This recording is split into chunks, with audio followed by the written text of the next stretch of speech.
We're proud to announce Chance Forever. Help Rotary make history at endpolionow.org. Welcome to the Rotary Club of Tulsa, the friendliest, most active service club in town. I'm Rhonda Daniel, your club president, and we are so glad that you are with us today, and thank you for coming a little bit early. We have a lot to have happen today, so we're going to go ahead and get started. As the volunteers come up, we have Elaine Dishman as the invocation, Jerry Murator on the song and pledge. On the piano is Tom Wolf. Visitor introduction by Tony Oliva. Elaine? Shall we pray? Lord, inspire us today with the qualities of good leadership. Give us insight to make wise decisions, integrity to face the truth, courage to make difficult choices, and compassion for the needs of others. Make us a model of justice and honor to the world, and let us never forget that our job is to serve both you and others. Amen.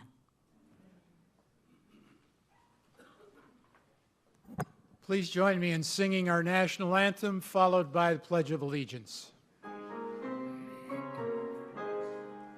Oh, say.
I pledge allegiance to the flag of the United States of America and to the republic for which it stands, one nation under God, indivisible, with liberty and justice for all.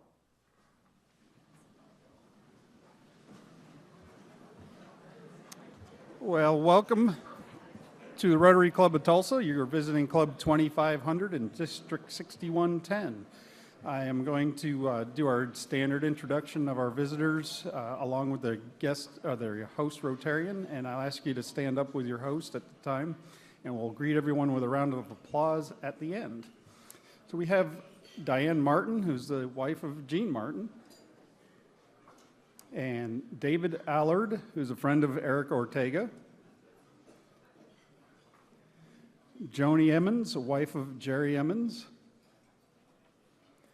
John O'Hanlon with Nichols Company is a guest of Del Dreyer. And Megan Turner is a beautiful daughter of Michael Turner. Daniel Mooney, son of Bob Sade. Also Kim Cook, who with Bob Sade is his daughter. Kyle Wilkes is a guest of Beverly Marquette. David Allard with QEP is also a guest of Eric Ortega. Roxanne Minnick with March of Dimes is a guest of Paula Wood. Amy Miles is a guest of Paul Johnson. Mindy Strain is with Rotaract and Spirit Bank is a guest of President Rhonda and Alicia Herrera. Rita Hollum with Manhattan is a guest of Alicia Herrera, as is Adam Stogner.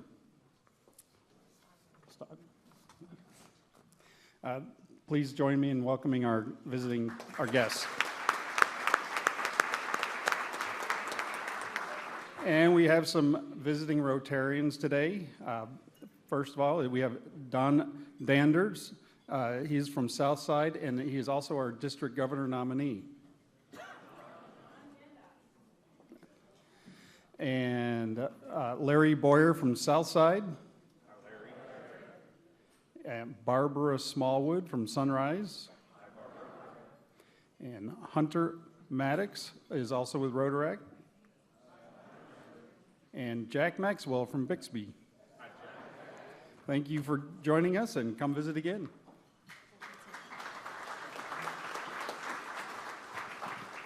So Sharon King Davis, you snuck in here. Give a wave. Nice to have you with us today. I would like to recognize this week's Rotary sponsors and thank them for supporting our club activities. Matthew Bristow, our Sergeant of Arms with Clear Ridge LLC.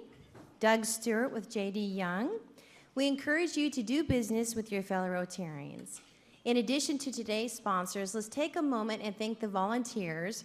Some of them came very early to make this meeting run very smoothly. Let's give them a round of applause.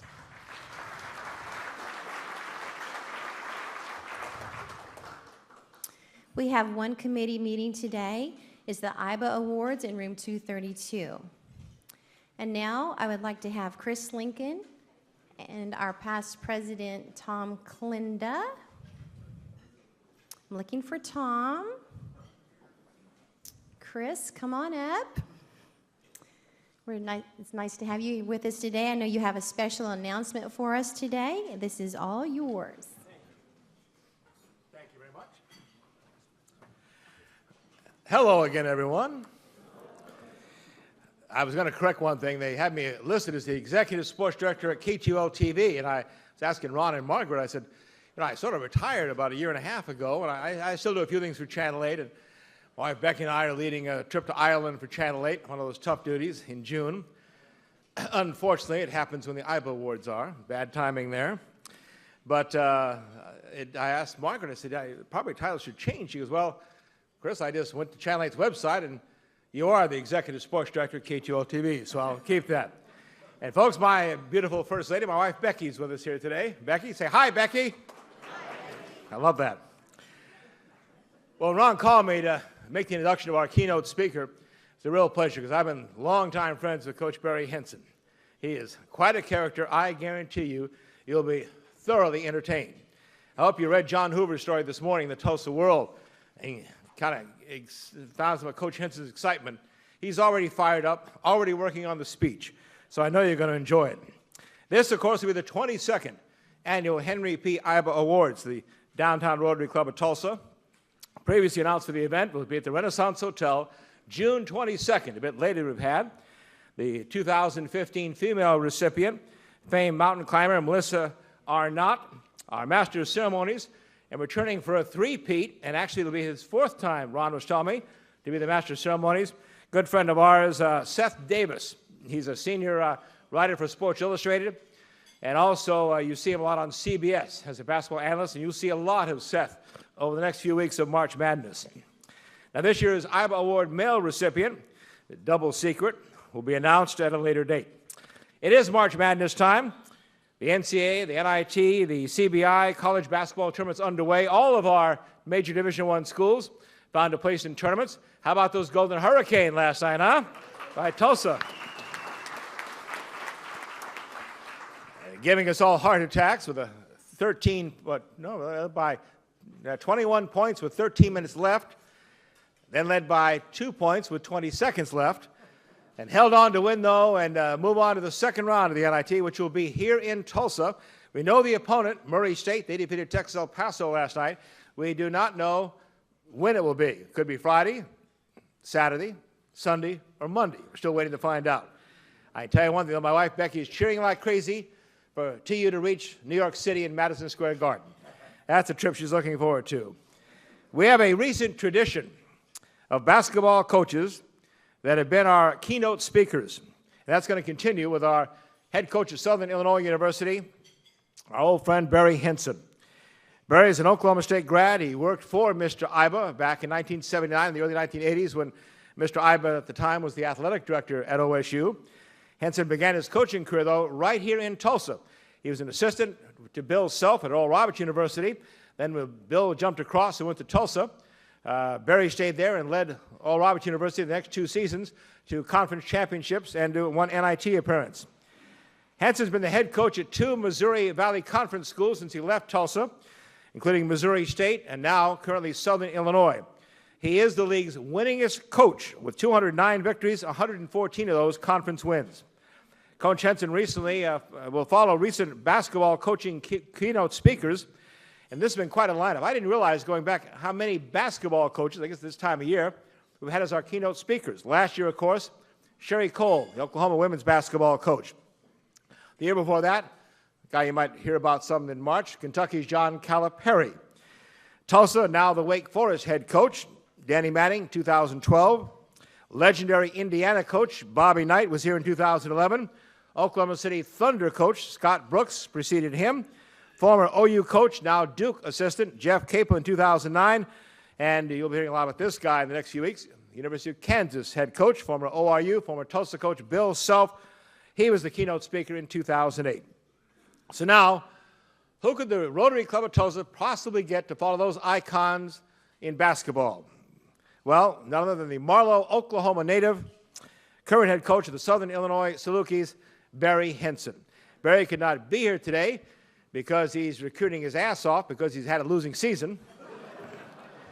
But he did send a special recorded message for us. So look at the video screens and hear from our friend Barry Henson, our keynote speaker. I'm Barry Henson, head basketball coach at Southern Illinois University.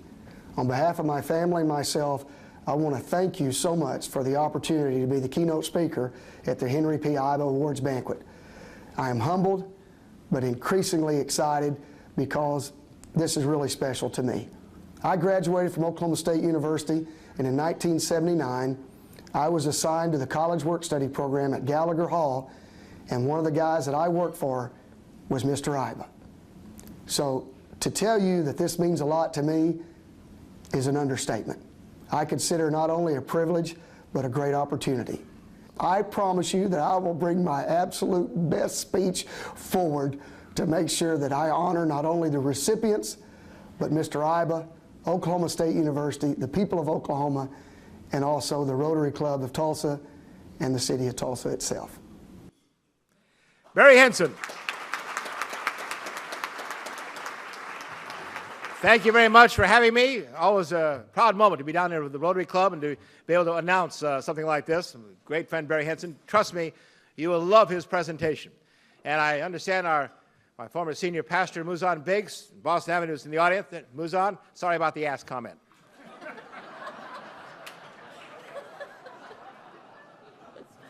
And I get to follow that. Okay. Thank you, Chris Lincoln. It's always a pleasure to have you here. Let's give me a round of applause.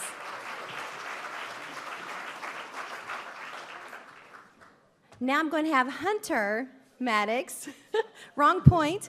Hunter Maddox with the Rotaract is going to give us an announcement. We have something special coming up. Good afternoon, everybody. Just a reminder, April 23rd is our annual fundraiser, Wine, Cheese, and Chocolate. It is benefiting our two sponsor charities, Rebuilding Together Tulsa and Janetta Batchelor Children's Foundation, JBFC. We've done a really good job on sponsors. We're still looking for more. We're looking for help with raffle prizes, silent auction, and ticket sales. We have a booth out there.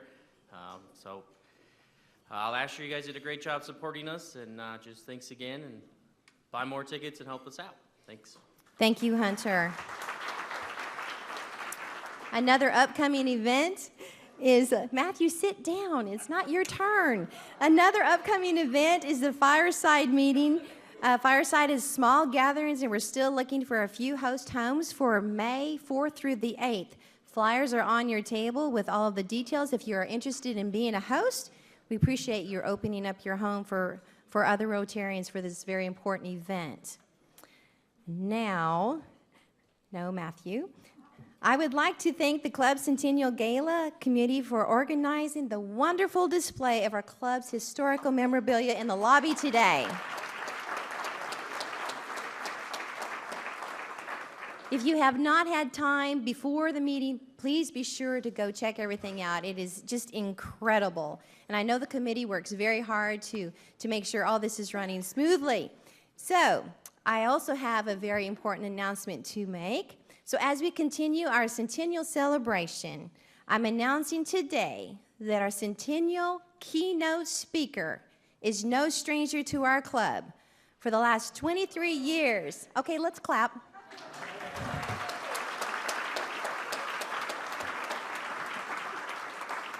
I have a whole lot to say here, but I mean, really, what do I need to say? I mean, he's amazing. I'm so excited that he's going to be our keynote speaker. For the last 23 years, he's been invited to be the keynote speaker at the Texas President's Training Seminar, and last week joined the incoming 2015-16 Rotary International President, who will bring a message on our new Rotary theme for the next year. It is fitting, as always, to have him be our speaker, and what better place than the Century of the Year Centennial Gala. And I encourage you to share this with your Rotary friends, your friends who are not Rotarians. You do not want to miss this. If you have not bought your ticket, be sure to buy it today. It is going to be so exciting and so much fun. You do not want to miss. Linda, stand up. I know how hard you are working. Timothy, stand up. You guys are amazing.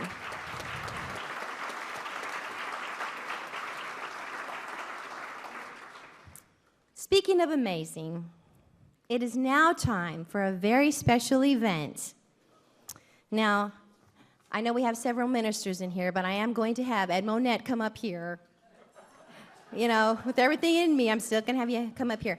Ed Monette, past presidents, Ed Monette, Corey Nickerson, Gene Martin. Please come this way.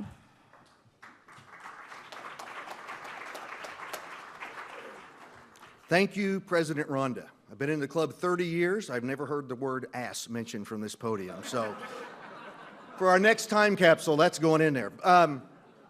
January 1943, the Rotary International adopted the four-way test. 72 years later, today, we're going to suspend it for just a few minutes. Now, travel with me, please, way, way back. Imagine, if you will, we're all the way back to 2008. Bob Stoops was still the coach at OU. Mike Gundy was still at OSU. And Jim Hinoff was still our U.S. Senator. And most importantly, Tim Caldwell was president of the Rotary Club of Tulsa. At that time, Tim had the brilliant idea to make a time capsule, put together a time capsule that we could open on our centennial. We were all asked to come on a Wednesday, I believe it was April 2nd, and donate items to put in this time capsule. Individually, we know what's in there. Collectively, we don't. Today, we're going to find out. Now, Tim was inspired, if you will remember, by what had occurred in Tulsa a year earlier. Eric, if you'll plop our first screen up there. In 1957, Tulsa buried a 1957 Belvedere to be unearthed 50 years later as part of Oklahoma's, or Tulsa's part of Oklahoma's centennial celebration. Okay, put the next one in there, all right? With us today are two people that were monumentally responsible for that great event. Kathy Taylor and Sharon King Davis. Would you please come up and help us with our time capsule, since you're the only ones experienced at this?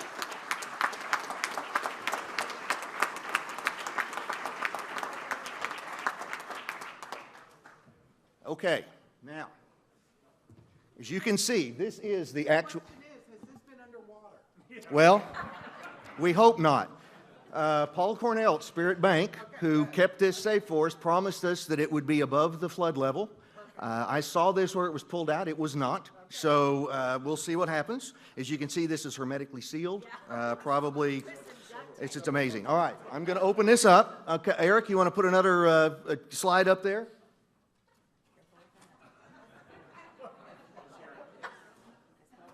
There we go. If you'll take out, Sharon, if you'll pull that first item out. We don't know what's in here. Oh, my goodness. I didn't know I was going to do this. That's right. And you may not even get wet. All right. It's another car. Oh, well, let's show the audience. Oh.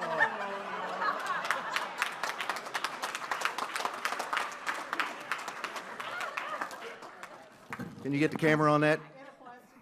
In a plastic bag. I think there's a little note in here that Tim wrote, as a matter of fact, and it says we've taken no chances with this one as it regards to water.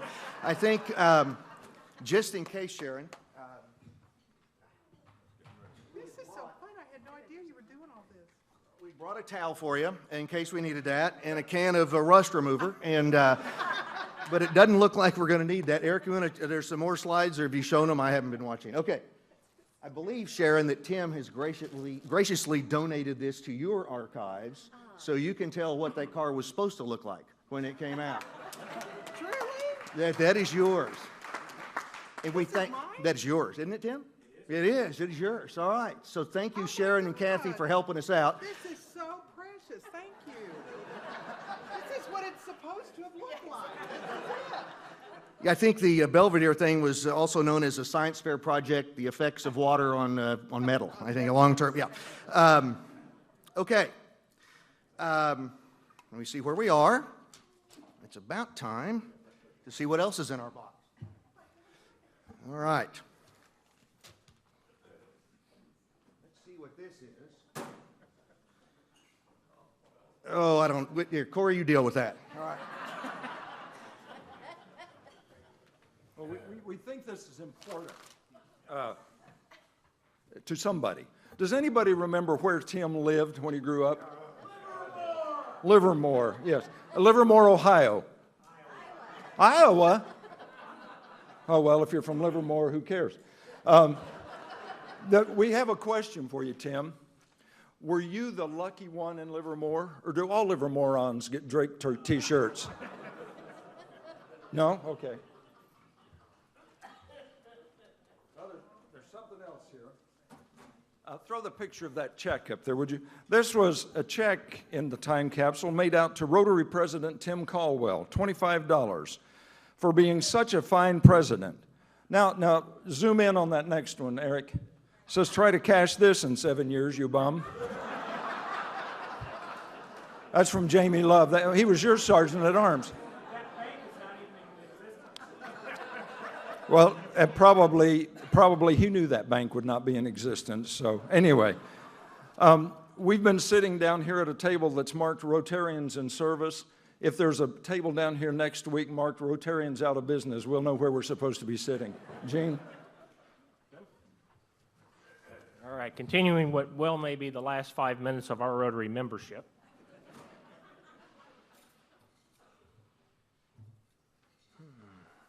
Okay. Rotary Club of Tulsa Board of Directors meeting minutes, Monday, March 3, 1986. Okay, let me read this. Chairman Bob called the regular meeting to order. Directors present, David, George, Henry, James, Michael, and Robert. It's a small group back then. Reviewed recent monthly financials for January.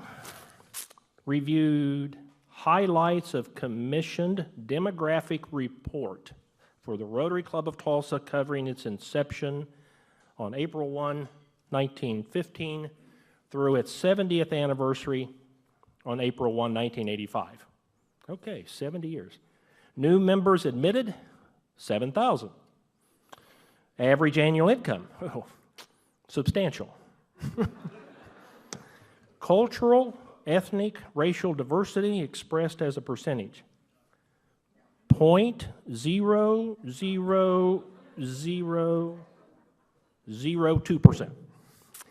Political party affiliation, Republican, 6,997. Other, 3. Motion and second to accept the report and investigate how the other 3 gained membership. Concern being, quote, if this remains unknown, the next thing you know, we'll have women in Rotary, end quote, motion passed. Now, speaking of women in Rotary, Eric, I think you have this picture. Yeah. 1987, when the Rotary Club of Tulsa admitted its first 2 female members, that was Gladys Harrington and Paula Marshall Chapman. I think it was in the spring of 1987, and if I'm correct, it was Dr. Hal Calhoun that was president at that time. If it was in the fall, it was Scott Petty. And so clearly you can see from this picture the wonderful improvements that came to the Rotary world, and there's the proof. This is in the time capsule. And this reads, yes. And this reads, Rotary women raised money for the drilling of 4 freshwater wells in Nicaragua in 2008. Tim, it was a busy year, 2008. Okay. All right. Let's see. Okay. Here is a picture of the daily routine of 8 of these ladies prior to joining Rotary. There you go. All right. Oh, another picture. So keep old photos in mind. Let's take a look at this one. Eric? All right, let me read to you the bottom. Welcome to Tulsa Rotary Club, October 12, 1960. Byron Shepard was the president. Now, for those of you who don't know who Byron Shepard is in that picture, he's the man on the left. Now, it turns out that the man on the right was the president of the Victoria, Texas Rotary Club in 1949-1950, and his name is George Martin Sr., my grandfather. There's the badge. So, it was a common practice back in the 1960s, at least during Byron's year as president, to have pictures taken with visiting people, and who do you think that is? Tim Caldwell, please stand up for a moment. They won't recognize. All right. The next one you'll recognize. Eric, there you go. There was Sergeant Arm. Now, are you feeling left out? You didn't have your picture taken with Byron? We have solved that problem. You can come up after others. Thank you, Ed. Thank you, Gene. As many of you know, for the last 20-some-odd years, thanks to President John Johnson, we have donated a book in honor of our speaker, Michelle, we'll be doing that for you today, to our partner in education, Celia Clinton Elementary. John started that in 1994. We have given, since then, more than 1,200 books to Celia Clinton's library, which is about double the count down in Stillwater, I think, in their library. But on this very day, the president of the University of Oklahoma, David Boren, gave his book to our time capsule. He signed it and dated it, whatever that date was, April 2nd, 2008, to put in there. But little did you know, prior to that, our club was not quite as classy. We weren't giving away books in honor of our speakers. We were given the requisite mug, or we were given pins, or we were given plaques. And this went on for years and years and years, and probably the reason John wanted to move to a classy deal, and this is true, the president before him gave to our esteemed speakers a backward running clock. Wouldn't you leave the Rotary Club of Tulsa with a good feeling knowing that your time was worth a backward running clock? So we actually gave these away. So let's see what else is in here. Oh, Tim's hair. All right. As of late, you all have heard of our legendary Sergeant at Arm, Lynn Wellborn. He was the unofficial Sergeant at Arm for many, many years. I think he was elected one year and assumed that he would do it every year. He actually did have one arm. He lost one in an industrial accident. You want to put the picture up there? It's kind of hard to sell. This is Lynn. He's the guy. You can tell he doesn't have a hand shown there, and he had great sport with the one arm. As a matter of fact, he would come up and if a speaker or a side mic announcement was running a little bit long, like we are, he had built a hourglass out of 2-liter Pepsi bottles, and he'd come and slam that thing down right on the stage, right in the middle of someone talking. It would take about 5 seconds to run out. Legend has it, and we heard this recently, that one speaker who was known to go long gave Lynn a live chicken, knowing he could only hold that in his one good arm and wouldn't be able to drop that hourglass down so he could run and run. Well, what we found in our time capsule is Lynn's arm. How would you tell how big, yeah, give him a hand. How could you tell how big the fish was if you just had one arm? But anyway, that's the contents of our kind of sort of 4-way test time capsule. There may be more items that will be displayed or introduced during the club's Centennial Gala on April 1st. We hope you all will be there. Thank you.